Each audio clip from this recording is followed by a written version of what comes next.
विमल, पोलो, जोबा केसरी, हर पल मनाओ केसरी त्योहार। अच्छा, आपसे मैं ये जानना, आपका नाम क्या है? सरवर हुसैन।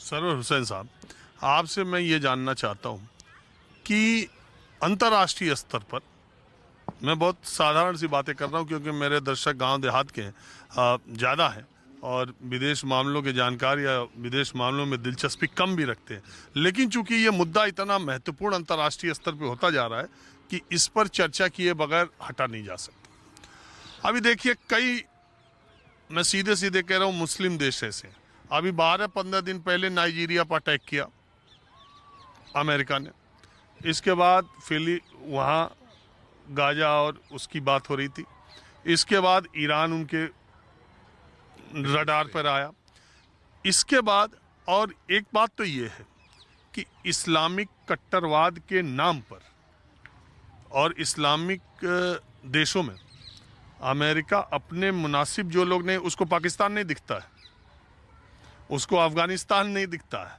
तालिबान के हवाले अफगानिस्तान को करके चला गया, लेकिन जो लोग उसके हिसाब से नहीं है, ऐसे इस्लामिक कंट्रीज का सर्वाइवल आने वाले दिनों में मुश्किल है।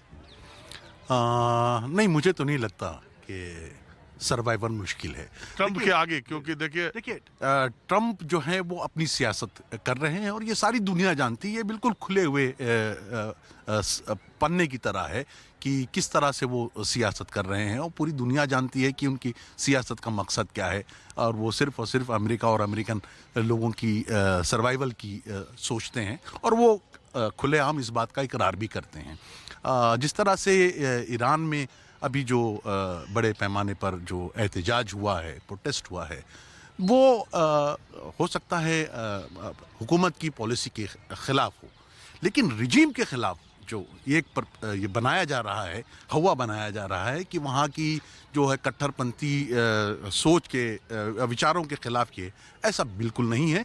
ये हुकूमत की जो पॉलिसियाँ हैं उसको भी, और अभी जो खबरें निकल के हुकूमत और रिजीम को अलग अलग कैसे कर रहे हैं, हम ये नहीं समझ पा रहे। नहीं, जो पॉलिसियाँ होती हैं, हुकूमत की पॉलिसी अलग होती है, और जो वहाँ की जो सत्ता है वो उसकी जो अपनी पॉलिसी होती है वो बिल्कुल अलग होती है, रिजीम अलग होती है। आप समझ रहे हैं?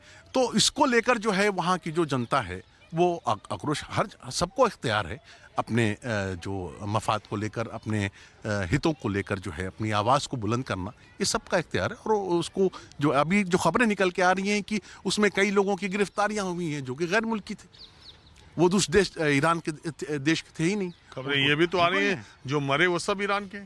हाँ, वो बिल्कुल हो सकते हैं, मैं ये कब कह रहा हूँ कि नहीं है वो, लेकिन इस तरह की जो प्रोटेस्ट होते हैं उसमें इस तरह के भी नतीजे सामने आते हैं, जो सामने आया है।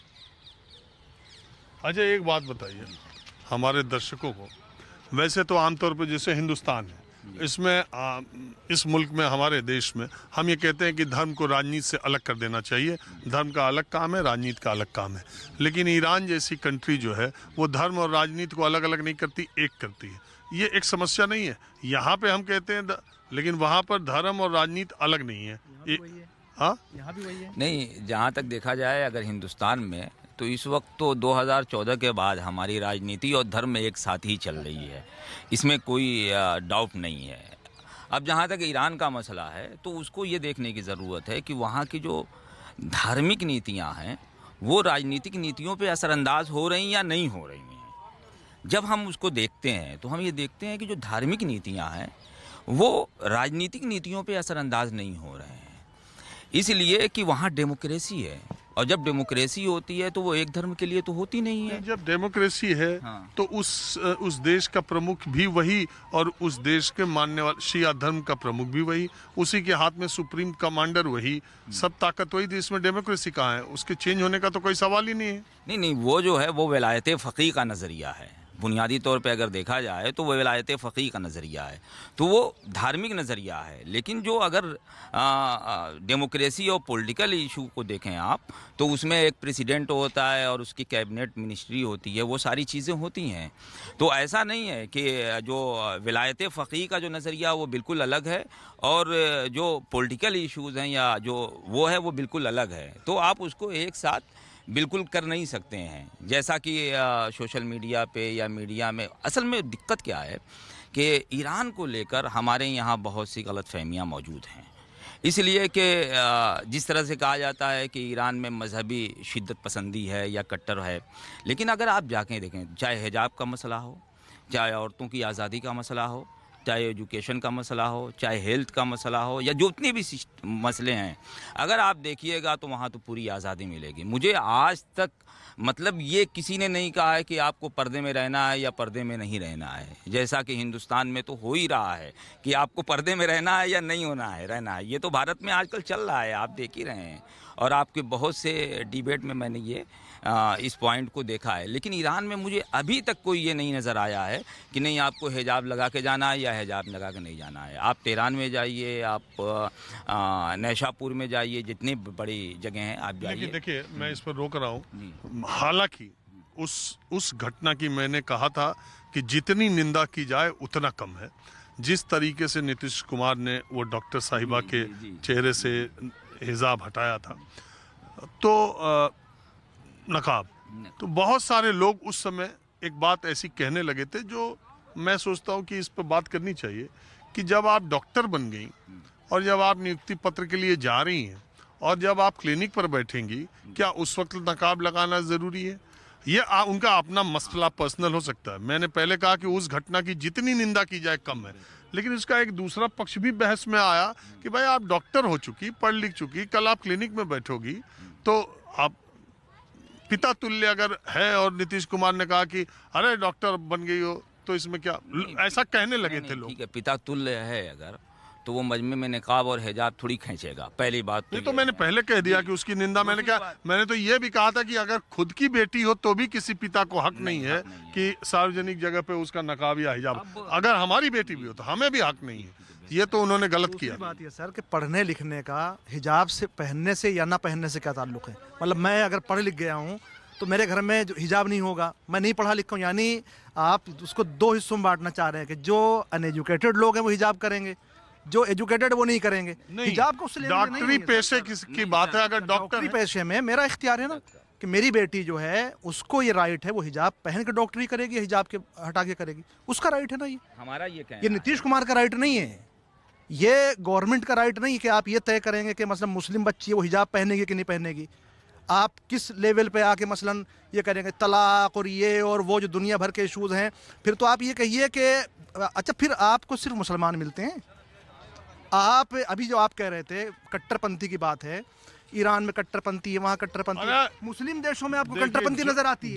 जो चीज रिपोर्ट हुई है, मैं तो ईरान गया नहीं, वहां से आया कि एक ना आपने कहा कि ये कहा मुल्लो वापस जाओ, मुल्लो ईरान छोड़ो। आप मुझे उसकी ये बता दिए किस लैंग्वेज में कहा गया है और क्या उसके लिए वर्ड कहा गया है।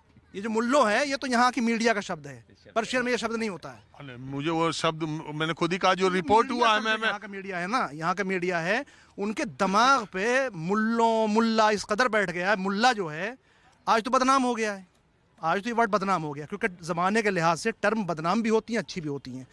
तो मुल्ला जो है वो तो किसी ज़माने में बहुत विद्वान को कहा जाता था, पढ़ा लिखा जो होता था, यानी मैं आपको बात कर रहा हूँ से 500 400 300 साल पहले की, मुल्ला बहुत विद्वान को कहा जाता था। आज मुल्ला बदनाम हो गया है तो मुल्लो वापस जाओ। आज तो ये वर्ड ही मौजूद नहीं है कि आपको पर्शियन में कोई कहेगा कि मुसलमान मुल्ला वापस जाओ, ये मीडिया का बनाया हुआ है। वहाँ पे अच्छा रजीम की जो बात हो रही थी, हुकूमत अलग है कि रजीम अलग है, आप कह रहे हैं भाई हुकूमत तो चुन के आ रही है ना, जैसे आपके यहाँ होता है, जिस तरह आपके यहाँ इलेक्शन होता है वैसे वहाँ इलेक्शन होता है। जो बात वो कह रहे हैं कि नहीं ऊपर का जो सुप्रीम लीडर है वो इलेक्टेड आपके यहाँ इस तरह से नहीं होता जैसे यहाँ पे होता है। तो नारे इस हुकूमत के खिलाफ लग रहे हैं जो इलेक्टेड आपके यहाँ पे है, रजीम के खिलाफ। ये जो मौजूद है जो चुन के आई है, जो इलेक्टेड है, अब पहले कोई था आज कोई है कल कोई और हो सकता है। तो उसका जवाब तो खामनेई साहब देते हैं ना, जवाब तो वो दे रहे हैं कि अगर हम पे हमला किया तो मसूद पे क्यों नहीं देंगे, क्योंकि जो आर्मी है उनके अंडर में आती है। धमकाया ये जा रहा है कि आपको रजीम चेंज करनी है। एक बार भी अमेरिका ने ये नहीं कहा कि आपकी इलेक्टेड गवर्नमेंट आई है, मसूद पेज़ेश्कियान आपके वो हैं प्रेसिडेंट हैं, इनको हटाओ अगर ये काम नहीं कर पा रहे। वो कहते खामनेई को हटाओ। आप इलेक्टेड गवर्नमेंट को क्यों नहीं हटा रहे हैं? आपकी इलेक्टेड गवर्नमेंट वहाँ की जो पब्लिक प्रदर्शन कर रही है इलेक्टेड गवर्नमेंट के खिलाफ कर रही है। ट्रम्प कह रहे हैं कि हम रजीम चेंज करना चाहेंगे। किसको? पहले भी उन्होंने कहा था कि ओनली सिलेंडर, किसका सिलेंडर चाह रहे हैं आप? यानी खामनेई का सिलेंडर। आप खामनेई साहब का सरेंडर चाह रहे हैं, आप मसूद पेज़ेश्कियान का सरेंडर क्यों नहीं चाह रहे हैं? तो आपको देखना होगा कि अमेरिका इस इलेक्टेड गवर्नमेंट को चेंज नहीं करना चाह रहा है, वो चाह रहा है कि खामनेई साहब का सरेंडर कर दें, खामनेई साहब चेंज कर दें। जब उन्होंने कहा कि खामनेई छुप गए हैं, हमारे मीडिया में भी अंधा मीडिया है, हमारा अंधा मीडिया है, इसको पता ही नहीं क्या हो रहा है, इनको धर्म की ऐसी घुट्टी पिला दी गई है, पट्टी बांध दी गई है कि वो खामनेई छुप गए हैं, फला बंकर में उन्होंने आके नमाज पढ़ाई। आज तक किसी मुल्क में जहाँ पे इतना बड़ा हंगामा हो गया और ये कहा जा रहा हो हमला किसी भी समय हो सकता है, वहाँ का सुप्रीम लीडर निकल के आता है और ये कहता है हम नमाज पढ़ाने के लिए आ रहे हैं, जुमा पढ़ाया उन्होंने आके। अगर आप ये कह रहे हैं तो मसूद पेज़ेश्कियान वहाँ के इलेक्टेड लीडर है, उन्होंने जुमा नहीं पढ़ाया है, उन्होंने जुमा नहीं पढ़ाया है। तो ये इलेक्टेड गवर्नमेंट अलग है, जो सुप्रीम लीडर है वो अलग होता है, हुकूमत का जो प्रदर्शन है वो इनके खिलाफ है। देखिए, तो